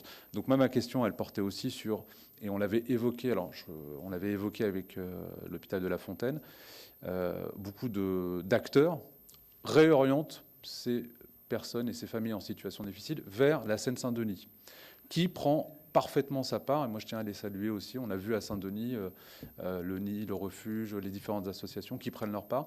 Nous, notre question, et c'est auprès du préfet que nous sommes en train d'essayer de travailler, une meilleure répartition à l'échelle du territoire de cette typologie de problématiques. Parce qu'on voit bien aussi qu'à l'hôpital de La Fontaine, ce sont des familles, des femmes parfois qui viennent de l'Île-de-France, pas seulement de la Seine-Saint-Denis, et qui sont orientées vers la Seine-Saint-Denis parce que ce département est considéré comme étant outillé pour répondre à ces enjeux et à ces problématiques. Or, à un moment, il y a une question de la répartition à l'échelle du territoire. Et ma deuxième question, elle portait bien évidemment sur le projet de loi à venir, l'intégration du LLI dans le SRU, qui potentiellement peut intéresser un certain nombre de promoteurs, mais qui ne va pas résoudre sur le terrain les problématiques que les élus rencontrent au quotidien pour diversifier l'offre de logement. Et en particulier, on le voit dans les dossiers qui arrivent dans les Caléoles, un appauvrissement des dossiers, en fait, les personnes qui rentrent, et ça je vous rejoins, Présidente, ça on l'a constaté, les dossiers qui nous sont présentés sont des personnes qui sont plus fragiles économiquement que les personnes qui y rentraient à l'époque. Je vous remercie. Colombe, et je vais vous demander d'être... oui, parce qu'à 10h15, nous libérons la salle. Promis, j'essaye de faire court. Non, mais merci, merci pour l'ensemble de vos propos. Et merci d'avoir rappelé quand même 2-3 réalités sur le projet de loi qui va arriver. Et on ne fait pas de bonne politique publique en faisant uniquement des slogans. On fait de la politique publique en partant de situations réelles et en construisant les réponses. Moi, j'avais une question sur le logement accompagné et la place des femmes dans le logement accompagné. D'abord, les femmes y sont minoritaires, y étaient extrêmement minoritaires, parce que c'était un sujet invisibilisé comme il peut l'être par ailleurs, ou est-ce que c'était une forme d'organisation qui était plus... voilà, qui s'était adaptée à un public masculin. Et deuxième question, maintenant que, vous l'avez dit, on voit de plus en plus de femmes dans des dispositifs de logement accompagné, quelle que soit la catégorie, est-ce que ça modifie, est-ce que ça impacte les modalités d'accompagnement, et est-ce qu'il y a des leçons à en tirer, pour le coup, dans le cadre de la mission que conduisent nos collègues ? Je vous propose que Catherine réponde à la question de tout à l'heure que je n'ai pas répondu sur les innovations. Parmi les nombreuses, c'est gentil oui, effectivement, c'est bien de redonner un exemple un peu concret, des exemples un peu concrets. Je vous dis en 3 mots, je vous parle de 3 expériences en 3 mots chacune, parce qu'on pourrait en parler de beaucoup. Il y a un organisme qui s'appelle Pierre et Lumière, qui a du patrimoine en région centre, à Orléans et en Île-de-France, et qui a travaillé depuis fort longtemps sur des partenariats locaux. C'était ça le démarrage, pour mettre à l'abri les femmes victimes de violences, donc des personnes qui venaient en règle générale d'Île-de-France et qui étaient logées à Orléans. Et en tant que tel, c'était à l'époque quelque chose d'assez intéressant, d'assez innovant. Et ce qui est très intéressant, c'est qu'en fait, au-delà de cette question du logement, c'est mis en place tout un système d'accompagnement, alors via la FNSF, avec les associations locales, etc. Mais derrière, un travail avec une ressourcerie locale pour meubler les logements, un travail avec les structures d'insertion pour travailler aussi l'insertion professionnelle des femmes, la question de la scolarisation des enfants, la question de la culture, puisqu'il y a un partenariat qui s'est mis en place avec Culture du Cœur, où les femmes peuvent bénéficier d'un certain nombre d'activités extérieures, etc., pour redémarrer, repartir sur autre chose. Donc voilà, ça, je trouve que c'est assez intéressant parce que c'est quelque chose qui s'est construit dans la durée et qui, au fur et à mesure, a pris une dimension un peu holistique sur qu'est-ce que c'est être logé, qu'est-ce qu'il faut pour aller plus loin avec tout l'accompagnement, etc. Après, une expérience encore en région Aura, à Aurillac. Là, pareil, ce qui est intéressant, c'est la question de l'éloignement du conjoint violent. Donc, et pareil, quelque chose d'assez global. Donc, l'organisme, c'est une ESH aussi qui s'appelle Polygone et qui a dédié 3 logements très, très sérieusement choisis. Donc là, ils sont figés, qui sont meublés. Il y a différentes tailles de logements et l'idée, c'est des femmes repérées dans toute la région Aura, donc qui est grande, et qui puissent être accueillis dans des logements meublés avec de l'insertion.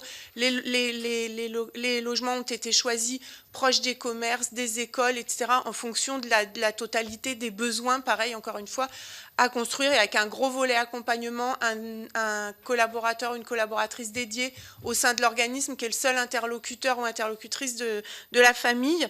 Et puis, dernier exemple, un office à Villiers-le-Bel. Donc, on sait que c'est une commune qui est très investie sur les questions égalitaires. Et Val d'Oise Habitat, qui est en train de construire ce qu'elle a appelé une résidence égalitaire. Donc, l'idée, c'est de se dire que un logement et une résidence, n'est pas exactement le même si on prend le prisme du regard féminin de la famille monoparentale. Et donc, il y a la question économique qui est traitée puisque les logements sont construits pour être spécialement sobres en termes de charges, mais aussi qu'il y a des questions de une pièce commune, des machines à laver communes, etc. Donc la question économique, mais aussi la question de la conception du logement, la sécurité des abords, etc. Donc une résidence égalitaire à Villiers-le-Bel. Voilà 3 innovations, en tout cas 3 choses qui me semblent spécialement intéressantes à vous partager. Pardon. Peut-être vous redire, parce que je ne l'ai pas dit tout à l'heure, que nous avons plus de 40% de nos locataires qui sont des familles monoparentales. Petit clin d'œil à Colombe qui était rapporteur sur le sujet. Et en fait, il n'y a rien d'étonnant à ça, puisqu'en fait, ce sont des familles qui ont moins de revenus et donc qui sont essentiellement éligibles au logement social et y arrivent. Mais ce qui a posé des questions, notamment avec parfois, au fil du temps et des peuplements des résidences où il n'y a quasiment que des familles monoparentales. Ça change la structure d'un immeuble, et notamment avec des expériences parfois, notamment sur la solidarité qui s'est mise en place parfois avec le bailleur et la collectivité d'ailleurs, sur l'accompagnement de la mise en place je dirais, de services de proximité comme des gardes mutualisées des enfants ou d'autres sujets, ou l'accompagnement à l'école et tout, parce que ça pose évidemment des questions, et notamment sur des publics qui quand même travaillent, mais vous le savez, horaires décalés, parce qu'on cumule évidemment les difficultés. Et ça a quand même un impact, puisque aujourd'hui, la loi a prévu maintenant ce qu'on appelle les résidences à enjeu de mixité, qui sont identifiés par rapport justement à une faiblesse de mixité sociale dans leur peuplement, et sur lesquels on pourrait donc empêcher de mettre d'autres ménages estampillés, fragilisés, par une aggravation de ce peuplement de familles monoparentales. Et donc je le dis quand même, c'est un frein. C'est un frein. Je ne dis pas qu'il est conscient, qu'il est toujours exprimé, mais c'est quand même un frein. Et donc, le dossier d'une famille monoparentale dans le cadre du secteur HLM, alors déjà, il est par ailleurs surreprésenté dans la demande, mais c'est quand même une question. Il faut dire également qu'on a quand même 35% de nos locataires qui vivent sous le seuil de pauvreté. Alors, une fois que j'ai dit ça, la question que pose Colombe Brossel sur la question du genre dans le logement accompagné, je pense que c'est une histoire. Il y a des femmes dans ces structures, mais elles ne sont pas majoritaires, alors qu'on voit qu'aujourd'hui, on a 40% de femmes, notamment dans les comptages des personnes à la rue. Le logement accompagné a notamment d'ailleurs été fait vraiment pour sortir des gens de la rue. L'idée de la pension de famille, c'est que vous allez de la rue au logement. Il n'y a pas d'étape intermédiaire. Ce qui est vrai, c'est que les publics en fait, d'hommes isolés avec addiction, parce que ça ressemble beaucoup à ça, ou avec accident de vie assez lourd, ils sont en fait majoritaires dans les orientations que nous fait le SIAO. Donc ça pose quand même cette question. Et après, c'est vrai que je ne dis pas que les choses changent, mais donc les pensions de famille, c'est des structures de 20 à 30 logements où les personnes ont leur logement, mais il y a aussi des pièces communes. C'est sûr que avoir une seule femme versus 28 résidents hommes, c'est peut-être pas, c'est pas l'idéal. Donc c'est quand même des questions que se posent les bailleurs dans le cadre des attributions. Mais c'est vrai, parce que j'en parlais hier à l'occasion d'une inauguration, que je pense qu'elles sont faiblement représentées, mais peut-être aussi parce qu'on les oriente pas encore suffisamment sur ce type de structure quand c'est nécessaire. Après, c'est vrai qu'on a beaucoup de femmes qui sont, je vous le dis, avec des enfants, ça peut expliquer ça. Quant à monsieur le sénateur, je répondrai évidemment à ta question, mais peut-être plus tard, parce que c'est au-delà de la question sur le texte de loi. Tu connais d'ailleurs ma position sur le sujet, mais je pense que la difficulté aujourd'hui, c'est que, et ça vaut y compris pour les femmes à la rue qui, même si elles ont recouvert tous leurs droits, revenus faibles, personnes isolées, on a besoin de loyers très bas. Et donc la question, en fait, pour tout vous dire, c'est qu'il faut que nous, on soit capable de produire un logement qui, en gros, une fois l'APL versée, il faut que le reste à charge soit au maximum entre 50 et 80 euros. C'est comme ça qu'on réfléchit pour les publics les plus précarisés. Donc on arrive à le faire, ça, dans les pensions de famille, dans les résidences sociales. Déjà, arriver à faire ça sur des logements où il y aurait 2 ou 3 pièces parce qu'il y aurait des enfants, ça devient déjà... Vous voyez. Et la question, c'est que, en fonction des territoires et des niveaux de loyer, l'APL est plus ou moins solvabilisatrice, et notamment en fonction des charges. Et ça, je pense que c'est aussi l'autre sujet. C'est que sur ces familles fragilisées, vous l'avez vu avec le coût de l'énergie l'année dernière, hein, nous, on a vu, dans cette période où le coût de l'énergie était dingue, on a vu des familles refuser des logements, notamment sur le niveau de charge qui était annoncé, très clairement. Parce que quand vous avez 200 balles de charge et que vous ne savez pas si ça va augmenter, vous n'y allez pas. Alors même que des bailleurs ont dit, mais allez-y, et puis on mettra en place, si nécessaire, un suivi, un accompagnement social et financier. Mais quand même, vous n'avez pas envie d'être endetté quand vous rentrez dans votre logement. Et donc ça, c'est aussi extrêmement important à avoir en tête. Néanmoins, voilà, je vous le disais en début de mon intervention, le fait que vous posiez la question comme ça, je pense que nous et Catherine, on va aussi essayer d'affiner en fait toutes les datas qu'on a pour essayer de voir si on peut aussi mieux renseigner ça. Mais je pense que notamment, moi je pense quand même que oui, une partie des femmes sont invisibilisées, même dans ces structures-là, très clairement.